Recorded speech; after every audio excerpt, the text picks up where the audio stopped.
दोस्तों नमस्कार, मैं मनोज कुमार शर्मा आजाद हिंद आवाज न्यूज के लिए आपके बीच में लेकर के वो किस्सा जिस किस्से का जिक्र मैं कल बीती शाम न कर सका, आज पूरे दिन चैन से अपने आप को माफ न कर सका। जी हां दोस्तों, इस हिंदुस्तान में जिस हिंदुस्तान को नया हिंदुस्तान बनाने की बात की जाती है, जहां पर अखलाक से लेकर पहलू खान से लेकर के और तबरेज आलम तक लेकर के मॉब लिंचिंग की जाती है, तब एक सवाल पैदा होता है कि ये सिलसिला क्या खत्म हो गया?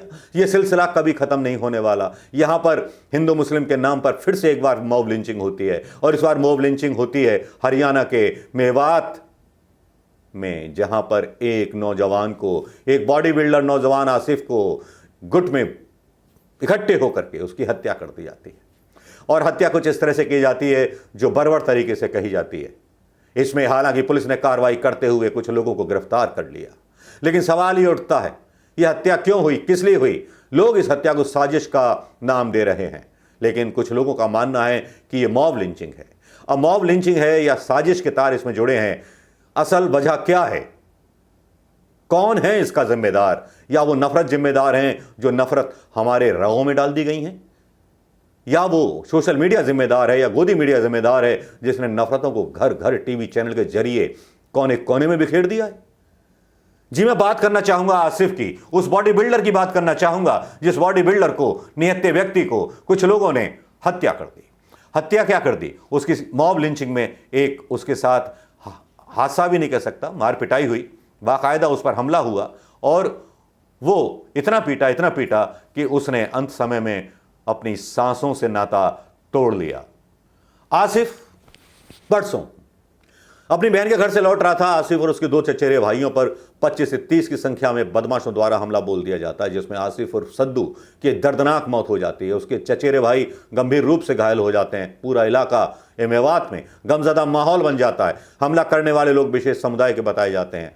इलाकाई मेवात के नेताओं, सामाजिक संगठनों और आमजन से गुजारिश है कि इस दुख की घड़ी में मरहूम आसिफ के परिवार का साथ दें और आरोपी की गिरफ्तारी की मांग करें। खट्टर सरकार पर दबाव बनाए। खट्टर सरकार पर दबाव बनाया गया, पुलिस ने देर रात गिरफ्तारी कर ली गई और नफरत का शिकार हुआ आसिफ उर्फ सद्दू। ये पेपर ने छापा, द मेव ने, और जब ये पेपर पे छपा तो यहाँ फिर सवाल उठ खड़े हुए, कई सवाल उठ खड़े हुए उन लोगों के लिए जिन्होंने इस हत्या पर भी खुशी जताई। ऐसे लोगों को डूब के मर जाना चाहिए। जब एक व्यक्ति ने ट्विटर हैंडल पे डाला तो एक यतीश सिंह नाम का एक भारतीय जनता पार्टी का स्वयंसेवक संघ का व्यक्ति उस पर जश्न मनाने लगता है। कितनी शर्मनाक बात है, कोई व्यक्ति अपनी जान से जाता है लेकिन ये जश्न मनाते हैं। काश ये जश्न मनाने की जगह उन मरते हुए हिंदू की लाशों को एक क्रियाक्रम कर देते जो लावारिस मर गए।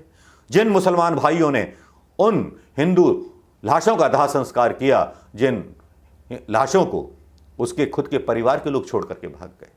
ऐसी बहुत सी घटनाएं। एक झारखंड में घटना हुई कि 11 साल के बेटे को छोड़ करके कोरोना से जब पीड़ित हो गया तो उसके माँ बाप चले गए। लेकिन ये कुछ मुस्लिम भाई और सिख भाई थे जो दिन रात लगे रहे, रिश्तेदार छोड़ के भाग गए हिंदुओं के, लेकिन इन लोगों ने उनके दाह संस्कार किए। कहां था स्वयंसेवक संघ? कहां थे चड्डीधारी? कहां था आरएसएस? कहां थे भारतीय जनता पार्टी के लोग? कहां थे हिंदू युवा वाहिनी के लोग? कहां थे बजरंग दल के लोग? सवाल तो जो दिखते हैं वो किए जाते हैं, और सवाल उठाना लाजिम इसलिए भी है कि अगर हम जैसे लोग सवाल नहीं उठाएंगे तो फिर मुसलमानों के लिए, हिंदुस्तान के अल्पसंख्यकों के लिए सवाल कौन उठाएगा? ये देश उतना ही उनका जितना हमारा। हम भी वोट देते हैं, वो भी वोट देते हैं, सिख भी वोट देते हैं, सारे लोग वोट देते हैं, आदिवासी भी वोट देते हैं, दलित भी वोट देते हैं। उनसे सरकार बनती है तो यह तय करने का किसी को अधिकार नहीं मिल जाता कि वो डिसाइड करे कि न्याय वो करेगा। हो सकता है कि कल इन्हीं हत्यारों को फूल मालाओं से महिमा मंडित किया जाए। हो सकता है कल को एमएलए या एमपी बन जाए। हो सकता है कल को ये मिनिस्टर भी बन जाए, ये जो अभियुक्त थे, क्योंकि जितने ज्यादा लोगों के खिलाफ एफआईआर दर्ज होगी, केस उतना कमजोर हो जाता है। और अगर हिंदू मुस्लिम का एंगल दे दिया जाए तो फिर छूटने का बहाना बहुत आसानी से मिल जाता है। लेकिन यहां एंगल कानूनी है, कानून अपना काम करेगा। लेकिन यहां आसिफ के भाई का वो बयान, चश्मदीद बयान, मैं यहां सुनवाना चाहूंगा कि आसिफ के भाई ने क्या कहा जो इस घटना में घायल हुआ और बच गया। दवाई लिए, वहाँ से हमने दवाई लेके हम चले सीधे। हमने वो जक्खूपुर पास किया था, और जक्खूपुर पास करने के बाद अचानक पीछे से एक गाड़ी की आवाज़ आई जिसने हमें पीछे से टक्कर मारी। और फिर टक्कर मारने के बाद आगे से जो गाड़ी आई उसने एक गाड़ी सड़क पे बिल्कुल आड़ी लगा दी। गाड़ी लगने के बाद हमारी उससे टक्कर हुई। फिर एक तीसरी गाड़ी ने हमें पीछे से साइड से टक्कर मारी। साइड से टक्कर लगने के बाद जैसे हमने गाड़ी बढ़ाई, हमारी गाड़ी खड्डे में जाकर बदल गई। उसके बाद उसमें मेरे ही गांव के 7-8 बंदे जिन्होंने मुझ पे हमला किया। मुझ पे हमला करने के बाद जब मुझ में कुछ नहीं बचा, मुझे छोड़ा, मेरे भाई को उस गाड़ी से निकाला और उस गाड़ी से निकाल कर मेरे भाई को रो मत भाई, अब हिम्मत से काम लो, भाई को हिम्मत से। मार दिया और मारकर नगली के फार्म हाउसों में फेंक दिया, जिसमें कुछ बाहर के लोग, उदा का, उसका नाम संदीप है, और एक भाई, एक लड़का है उसका जखोपुर का, जिसका नाम कालू सनोप राजन, और जो ये गांव के हैं और आपके, जो गांव के अडवाणी और पटवारी और जी सर, और क्या नाम है उनका, ऋषि, कुलदीप और जी कुलदीप और जी सोनू और भीम और महेंद्र और जी सर एक का नाम है वो अनु। टोटल कितने, लगभग कितने बंदे होंगे जो टोटल लगभग सब समेत जो बाहर से काफी लोग आए हुए थे। काफी लोगों में बाहर के लोग भी कम से कम 15 से 20, 40, 30 से 35 तो कम से कम होंगे, जिन्होंने इस वारदात को अंजाम दिया था हमारे साथ। हमें कोई भी इस चीज की कोई भी पता नहीं थी, नहीं हमें कोई रंजिश थी उससे, नहीं कुछ था, कोई पहले कभी छोटी मोटी रंजिश हुई थी, और हमें कोई ऐसा एतबार नहीं था कोई हम पे हमला कर देगा।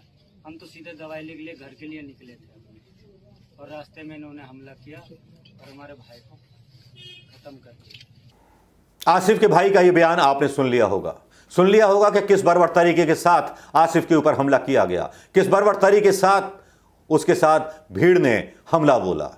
यह भीड़ कौन सी भीड़ थी? इस भीड़ को किसने पैदा किया?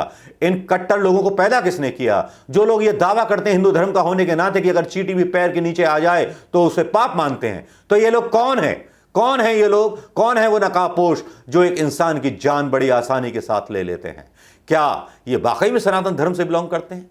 क्या वाकई में हिंदू धर्म से बिलोंग करते हैं? मैं नहीं मानता कि हिंदू धर्म के लोग होंगे। ये कुछ क्रिमिनल लोग होंगे, कुछ ऐसे आतंकवादी किस्म के लोग होंगे जिन्होंने ये कृत्य किया होगा, और इन पर सख्त कानूनी एक्शन होना चाहिए।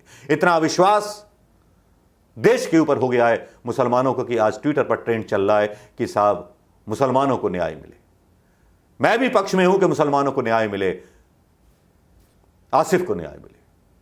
दोस्तों, आसिफ के साथ अगर आप खड़े हैं तो एक कमेंट आसिफ के लिए जरूर करें आज, और उस हैशटैग में भी शामिल हों जो चल रहा है उन अल्पसंख्यक भाइयों के लिए, उनके दिल में वो यकीन दिलाने के लिए कि होंगे कुछ लोग जो मॉब लिंचिंग करते होंगे, लेकिन हम भी हैं तुम्हारे साथ खड़े हुए जो मॉब लिंचिंग में नहीं, तुम्हारे साथ खड़े होने में फख्र महसूस करते हैं, क्योंकि हिंदुस्तान या भारत तुम्हारा उतना ही है जितना हमारा है। तो दोस्तों, कैसा लगा ये वीडियो प्रेजेंटेशन जरूर बताइएगा, और आसिफ की मौत के इंसाफ के लिए दुआ कीजिए कि सही अपराधी पकड़ा जाए, सही वजह पकड़ी जाए। दोस्तों नमस्कार, जय हिंद।